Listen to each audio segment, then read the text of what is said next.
Okay,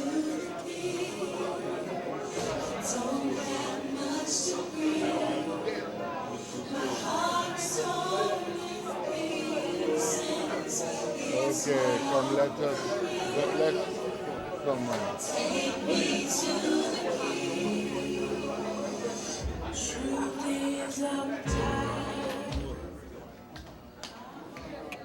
Comrades,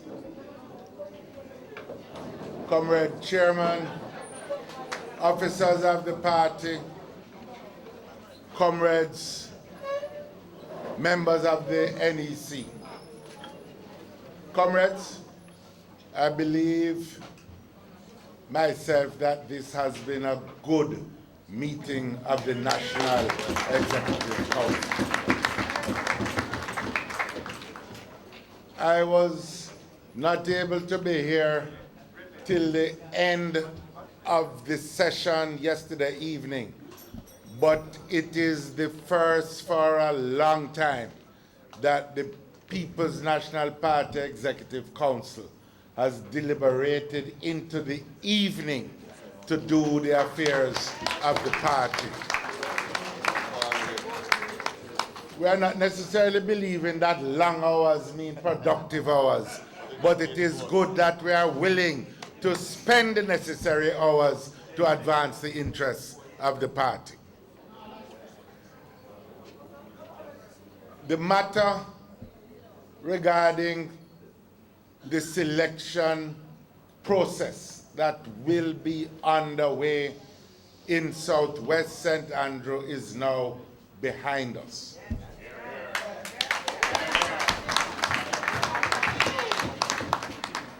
What we need to ensure that all of us use our influence to ensure a selection process which is free and fair and peaceful and which allows for all the comrades to be able, after the selection, to come together as comrades of the People's National Party and work together on behalf of the party. We need to remember always that an essential resource in the political process is the unity of the People's National Party. And indeed, as I said yesterday morning, at every point in our long history of 79 years this year,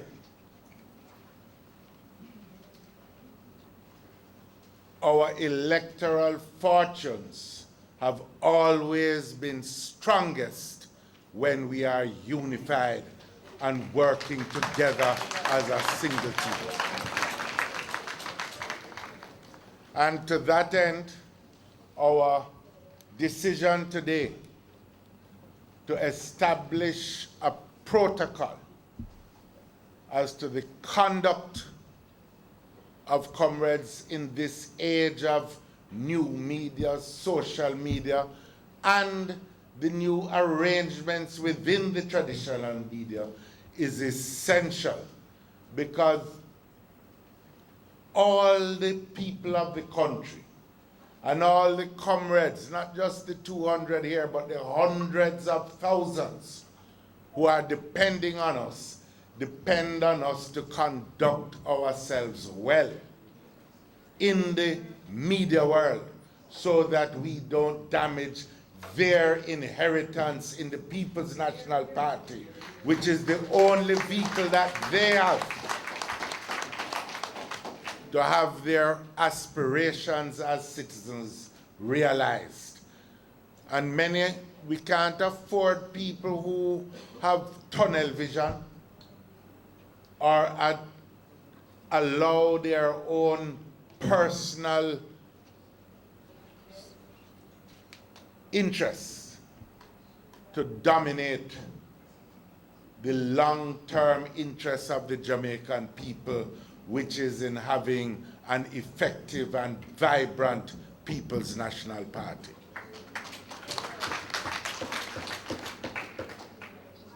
Over the past year, and particularly over the past few months, a lot of work and a lot of energies have been mobilized to advance the revitalization and renewal of the party. The General Secretary, in his report, highlighted some of the key work being done to build the organization in the constituencies and in the divisions. The audit work is being done, and I want to emphasize the need for enumeration work to be taken seriously. I also want to serve notice here that we expect the government of Jamaica to fulfill its commitment given in the Parliament that a house-to-house enumeration would get underway. We are expecting the money to be provided. We cannot have a list that is over 10 years without a house-to-house re-verification.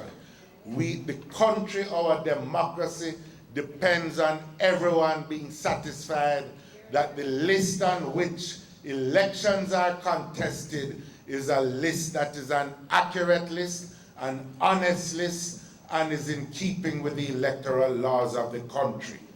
We demand that those commitments be fulfilled, and we will not relent in any way in our expectation that this house-to-house enumeration will begin in this fiscal year.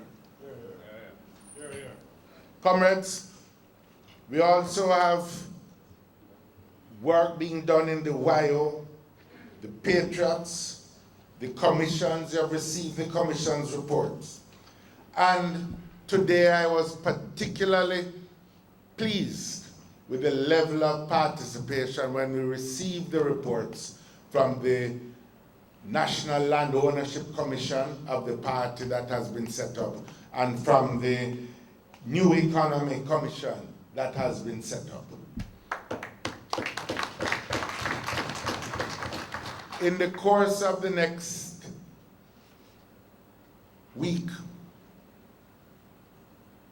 maybe 10 days, we will be establishing an an education commission as one of the special commissions in the party.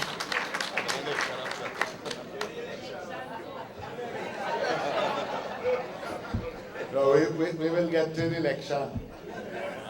But I want everyone to understand, this commission, the purpose of this commission, is first of all to enable us to complete in our time the educational revolution that was started by Norman Manley in the mid-1950s, which had the effect of opening up the educational system to people of ordinary circumstance, people from poor homes without the economic and financial wherewithal. Up to that time, there was 12 scholarships for the entire island for Jamaican people that didn't have means.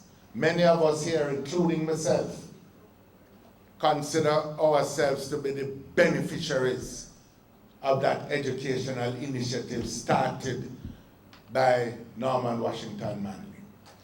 It was advanced in every period of our history. But the sad fact is that today we are still leaving 50% of the children of this country behind without an adequate education, either to enter the world of work or to move on to further education.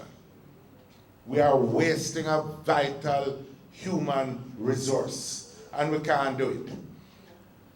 And this is because we have allowed the two-tiered educational system to persist for too long.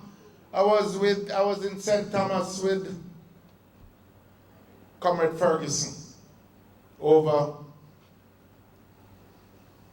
the weekend, last week, Friday. And he was celebrating the achievements of the best students in St. Thomas East who had got GSAT results. And as I listened, those children, the best performers, had selected schools for the most part outside of their parish. For obvious reasons. And everybody here knows the anguish that parents go through every time GSAT results to come out to determine which place in which school the children go into. Because it is a sad truth that your life chances are settled on the basis of that result. Which school you get to go to. Go to one school, you're likely to be on an upward track. Go to another, you believe you're going to be facing tough circumstances. But these children in St. Thomas were opting, best results ones, to go to Campion, Ardennes, school in town. Another one was going to go in the opposite direction to Titchfield. And as I thought, I said, imagine what they are looking at. For 5 years, they are looking at getting up at 4 o'clock in the morning, getting on a bus, heading to town, going to do a full day of school, and get back on the bus in the evening to come back at night and start the cycle all over again, 5 days a week for 5 years. We owe them a better opportunity in life by fixing our educational system. So we expect this Education Commission, which we will announce, to look at the financing arrangements to ensure the educational transformation, to look at how to eliminate the difference between schools, what they need, so that we can raise the performance levels of those that are behind. And there's an important factor that we want them to look at is the quality of the curriculum, how the schools become not just transmitters of information, but how they also can help lift the values and attitudes and orientation of the people in the schools. Because the school today, in the absence of strong families in so many parts of our country, is the leading agent for developing sound values and attitudes and a sound approach to citizenship. That must be the mission of us in the People's National Party. But I want you to understand, we have picked out these 3 areas: education, land ownership and access to land and good housing, and the economy, because it is in those 3 areas that we are seeing the causes of the deepening inequality in the country that leaves so many of our people feeling themselves denied social justice, feeling themselves marginalized from our economic and social life, and feeling that Jamaica is not working for them. And that's why we want a Jamaica that is working for all the people. That is our mission. It has always been the mission of the People's National Party. And we must redouble our energies and strengthen our vision to achieve this. Over the course of the past 3 months, we have also been embarking on the listening tour, Back to Basics. We have covered key parishes so far: Westmoreland, Manchester, St. Catherine. We're going to be going to Hanover next, but we are going to every parish, every town, every district in the country to ensure that they know that the People's National Party is here for them, so that they can also be for us and join in that mission to transform the country. Good work has been done also in organizing the PNP's Orange Army. We have a group of close to 700 new young volunteers. They've been going into constituencies, meeting face-to-face with people. We're going to rope them into other areas because that energy, people say volunteerism is dead. I don't think so. I think we just need to get the fires burning brighter again.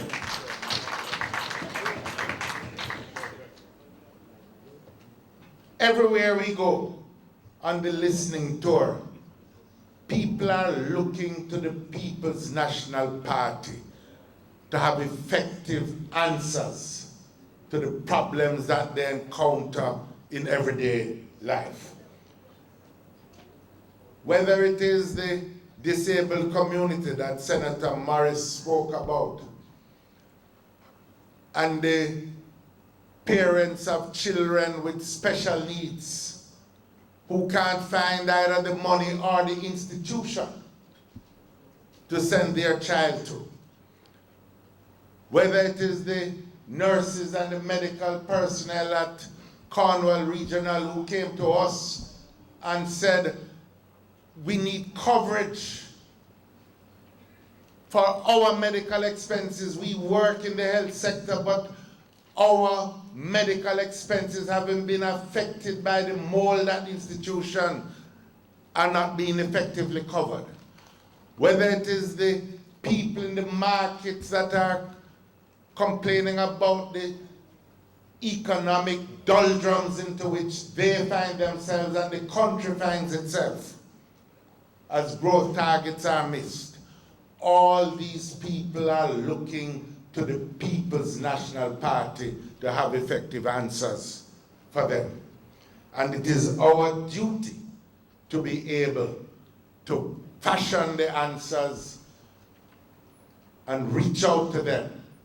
Because in the end, we are their best hope for an improvement in the quality of life that they experience.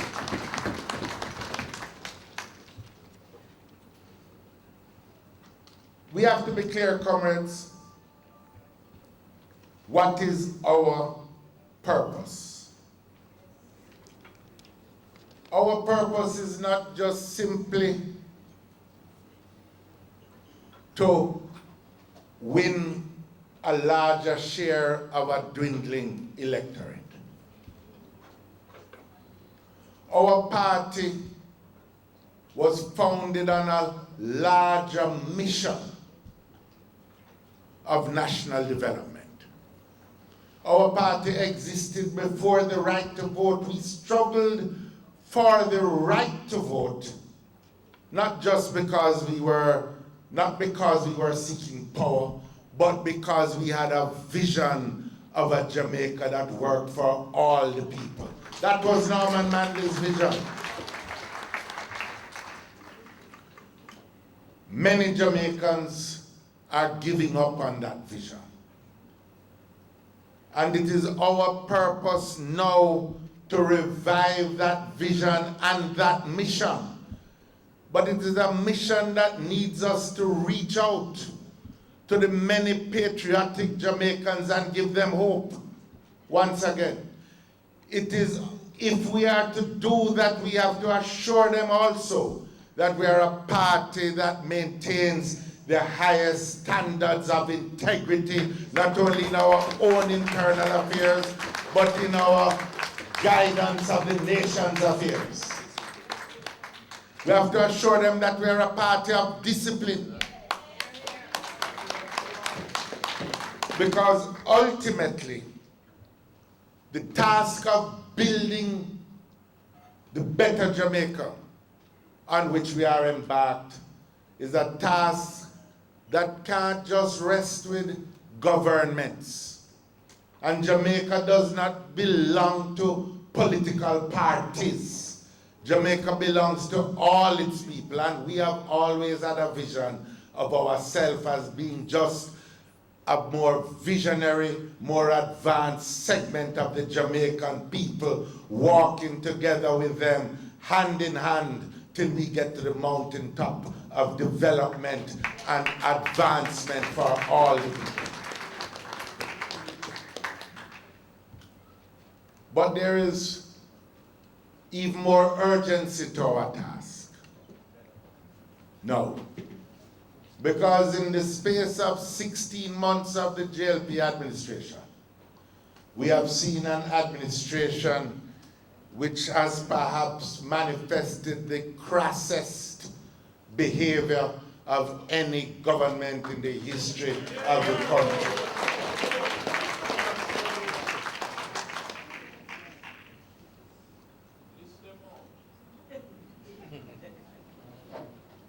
They had scarcely been elected when we saw the government take steps with taxpayers' money in this bushing program that was embarked upon. A cabinet which unabashedly took the taxpayers' money to use for their political purposes. The work was either not done or poorly done, according to the Contractor General's report. The ministers